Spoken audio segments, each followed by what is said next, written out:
Resident Evil 3 was a great game, now was it? Yeah, so awesome that we can happily finish off the PS1 era with a bang. What do you mean there is one left before Code Veronica? Oh yeah, they tried to make a first-person shooter. Welcome, retro gamers, so take it or leave it.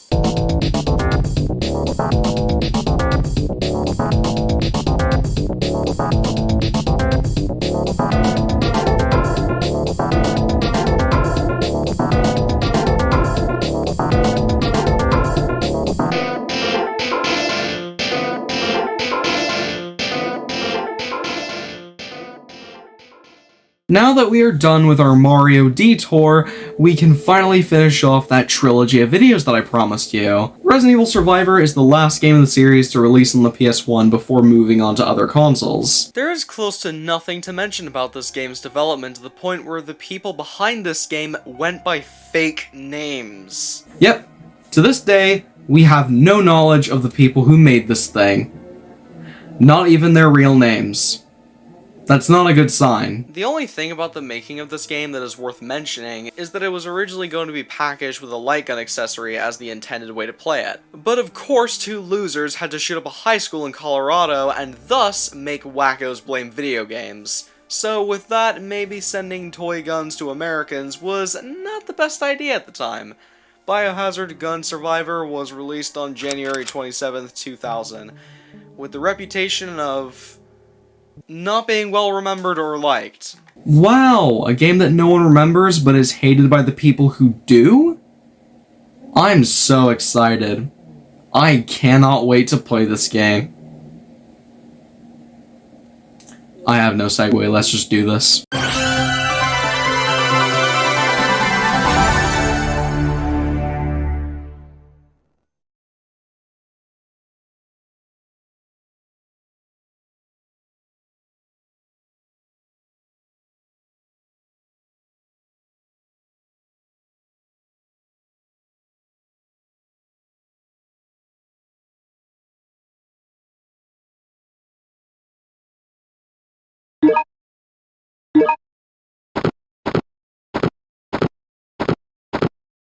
Resident Evil Survivor.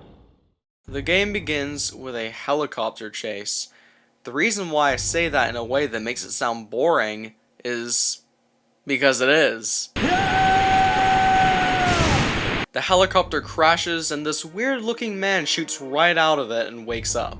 This man is suffering from amnesia as he doesn't know who he is and why he's here. Throughout the game, we find out that we are supposedly a guy called Vincent, and then later we find out that Vincent was a very bad man.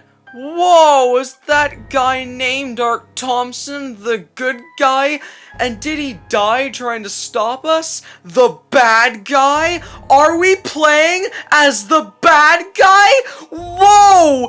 Jiminy Crickets! We later get more info on what this Vincent man has been doing. We find out that he runs a secret organization that imprisons kids to young adults and later experiments on them like they are guinea pigs. He then later finds out that some tried to escape but were put down by Vincent before they can get away. Later on, we meet this boy. Wait. Please don't kill me. I didn't know anything about you then. Stop! I wonder what that means. So Survivor's story is kind of interesting, although that's entirely thanks to the extra context that the files provide us with. It is kind of interesting to see this more brutal take on the experiments, but that's the only element of the story that I actually like. The story is just really badly told, with cutscenes that are boring and have voice acting that is somehow even worse than the voice acting in the first game, specifically with Vincent. This is me! I am Vincent! It was all my fault! But where the voice acting in 1 was actually charming for how bad it was, Survivor's voice acting was just bad, in a painful kind of way. Vincent, it's me, your mother. My mother? Vincent, please, listen to your mother. I want you to leave Umbrella. I want you to stop performing those terrible crimes and just come back home. There's not a single cutscene that you can take seriously. But hey ho, story is not that important for a Resi game. But saying that doesn't mean much, because when judging this game on its gameplay, yeah, it's still terrible. This is a first-person shooter that was made before the dual analog control scheme became the norm. But even when you judge it on that account, it's still really bad. Instead of making a new control style that's simple for a game like this, they instead went with taking the previously established controls from the trilogy and tried to make them work in a first-person shooter. I use the word try because, spoiler alert, it doesn't work. They kept the tank controls the same, just without the ability to run, and the way you fire your gun is also the same. But where they went wrong with this is the combination of terrible aiming controls, bad enemy design, and bad weapon design. So, let's break each of them down. What makes the aiming so fucking horrid is the absurd sensitivity. I'm not joking, you can slightly shift left or right and have it flying all over the place. And the designers clearly knew this, so in order to try and make up for it, they implemented this light lock-on feature. It does make the aiming less awful than it could have been, but just because they tried to fix it, doesn't mean that they did. The lock-on feels very clunky and restrictive, but who cares? Being fun is not this game's middle name. What they should have done was make the reticle less sensitive and have it in the center of the screen while moving the entire camera instead. This would have been more comfortable to work with. That is, if we have to control the game this way. More on that later. Moving on to enemy design and why it's so bad, the thing with FPS games is that they need to have good enemy design, obviously.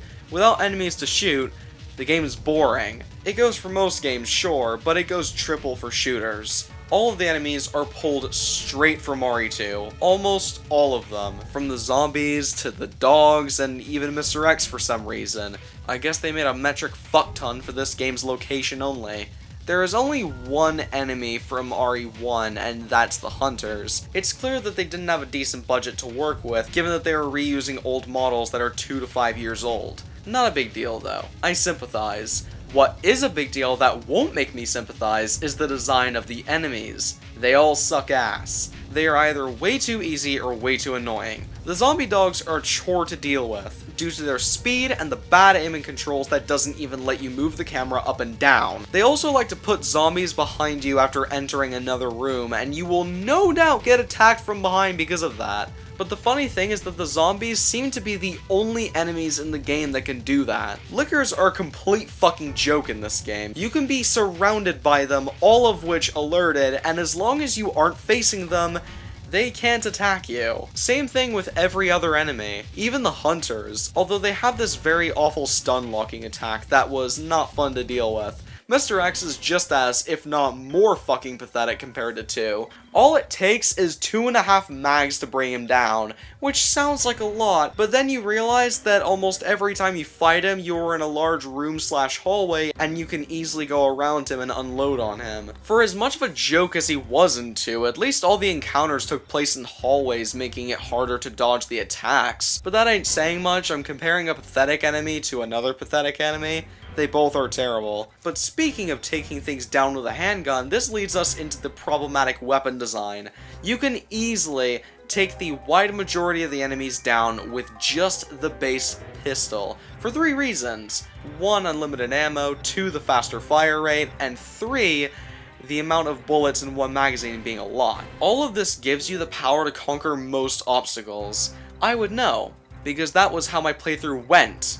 The only 2 active threats were the zombies and the tyrants. The Hunters can be a problem in more crammed areas, but they rarely are a problem. Plus, the Lickers are even easier, and the zombies only taking 3 to 5 shots to take down. It's times like this where you go, damn!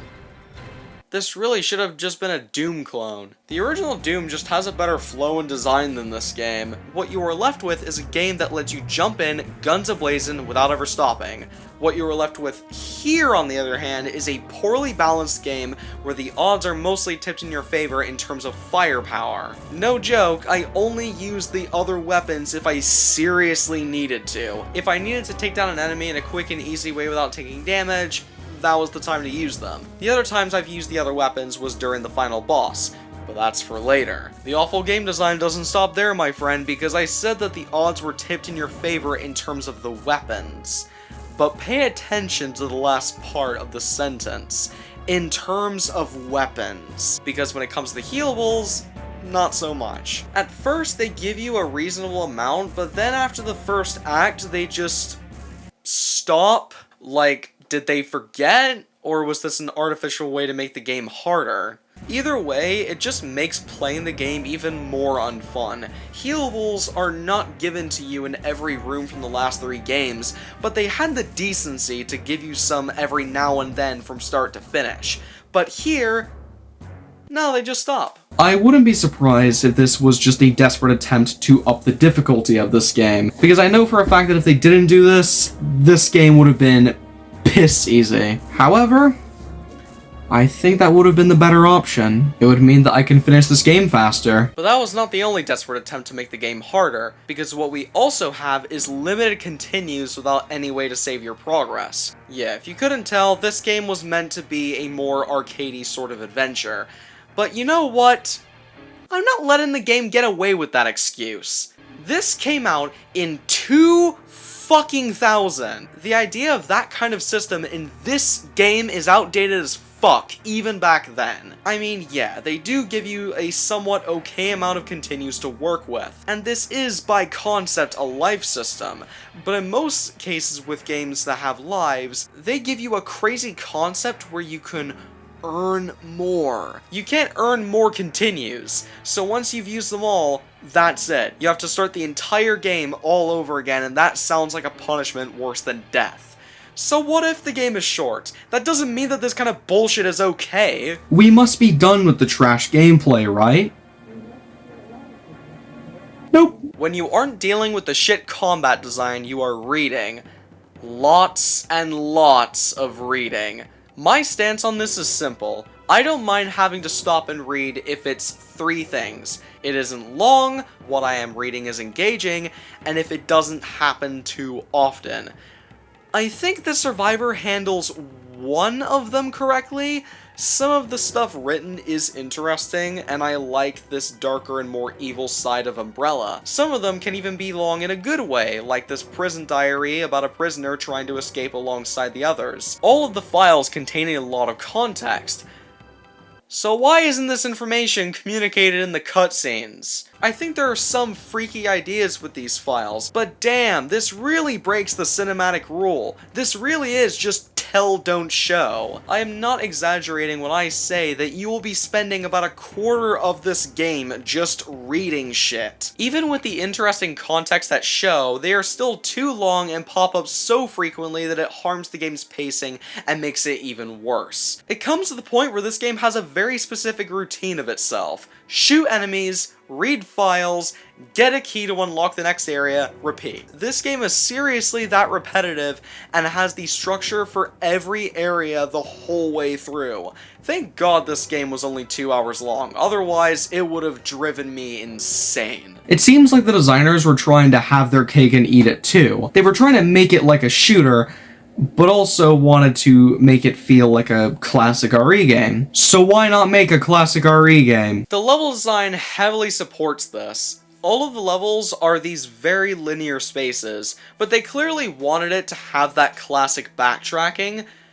But that doesn't necessarily work well for a game like this. You are just going to the next room and then the next room and then maybe going back to that one room for having that locked door. If this game had puzzles, it probably could have worked a little better, but there are none. So everything is just that rudimentary. The only, and I mean only, thing that these levels have going for them is that every playthrough you will have the chance to experience different ones. Every time you are about to enter a new part of the story, you are granted access to multiple different areas at once. If you do a specific set of them, it will change one of the cutscenes for each route. I wouldn't say that it makes ever touching this game again worth it, but the incentive is there. And that's it. That was one of 3 things in this game that I kind of respect. Luckily, when it comes to discussing boss fights, I only have one to talk about.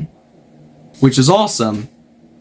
Because this one is god-fucking awful. The final boss and only boss fight of this game is one of the worst I have ever faced. Why? Because this is a giant bullet sponge. That's it. You unload on him as he uses his bullshit attacks on you that take a lot of your health away, while you have no healing items because the late game doesn't give you any, so even though dying resets your health, it still doesn't mean jack, because if you die enough times, it resets you back to the beginning, which makes you start questioning your life choices. I was so worried that the power was gonna cut out, so while I was watching the final cutscene, I was stressing out my mind because I thought that at any moment all my progress was gonna be lost and I'd have to play this game all over again. Thank God that didn't happen to me. Next, the in-game graphics are the last compliment I could ever give to this game, and even then, it still finds a way to fuck up quality consistency.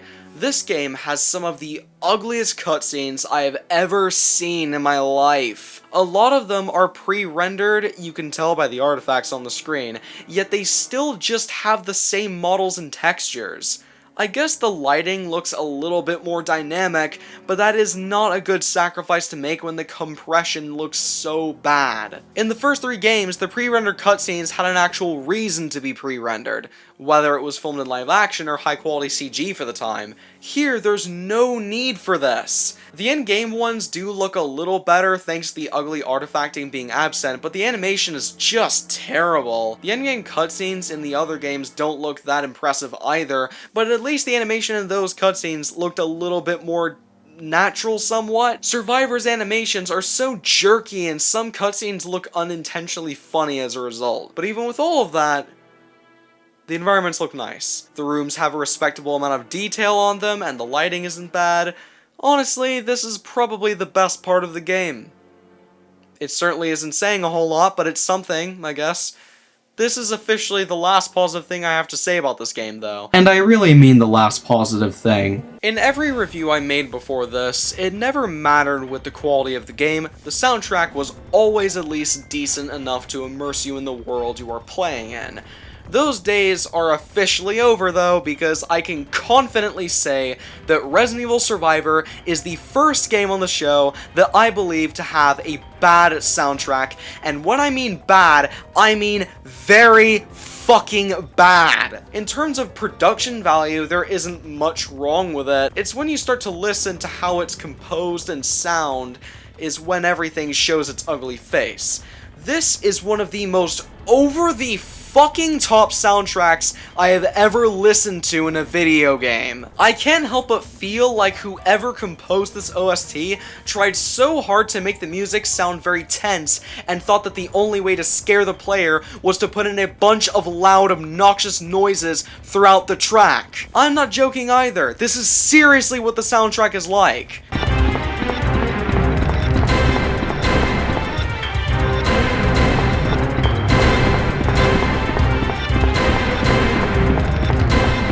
And with the wash, rinse, repeat gameplay loop where reading is a part of the equation, that resulted in plenty of times where I'm bored off my ass reading while this very over-the-top music was blasting in my ears.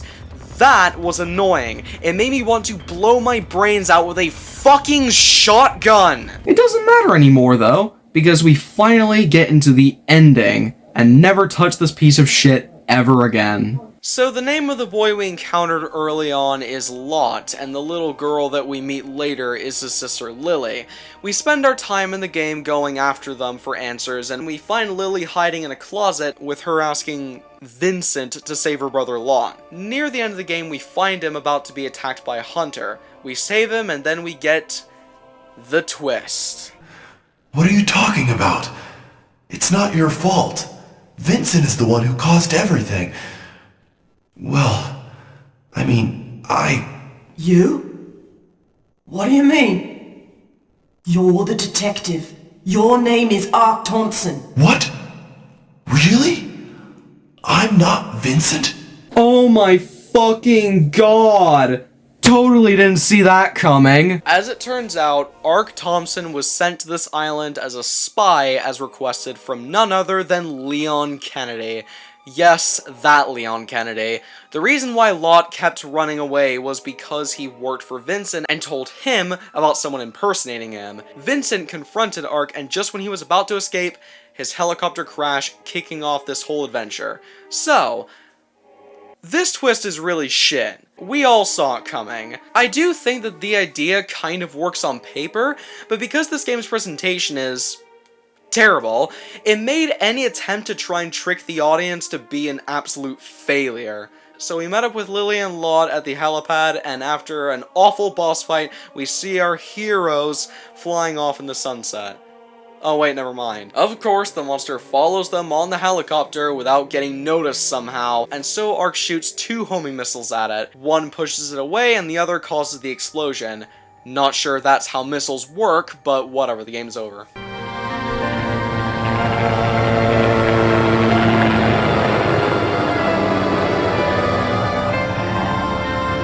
What are we gonna do, mister? Yeah, what are we gonna do? I don't know, but don't worry. We can fly as long as we have fuel. I like to think they died. We watch through the credits with fake names, we don't save our weapons due to the lack of space on my memory card, and that was Resident Evil Survivor. So, this game is terrible. This has officially overtook Super Mario Bros. The Lost Levels as the new worst game that I've reviewed thus far. This game may have not been that bullshit hard, but it just drained my soul after that playthrough. I'd mention all of the flaws again, but what's the point? Now that I have actually reviewed this game, I definitely never want to play it ever again. I hated my time with it that much. This is no doubt one of the worst games I have ever played. On the scale of quality, I'm giving Resident Evil Survivor a 1 out of 10. Leave it. And we're done. I have made that trilogy of reviews like I promised. Sorry for the Mario break in the summer. That is something that all of you will have to get used to. Doesn't matter what franchise I'm covering. Whenever July 16th is rolling around, it's time to drop everything and talk about Mario. To any Resi fans watching, I am sorry to say that now this trilogy is over, do not expect me to make any more videos of this series for a long ass time. I definitely will come back to the series at some point, but I mean it. That's not for a long time. But if you are someone who doesn't mind this and enjoys all my other stuff, then I guess you shouldn't be too disappointed. But if you are someone who is upset about this, sorry. This was Max Rabb you just watched. See you on the other side.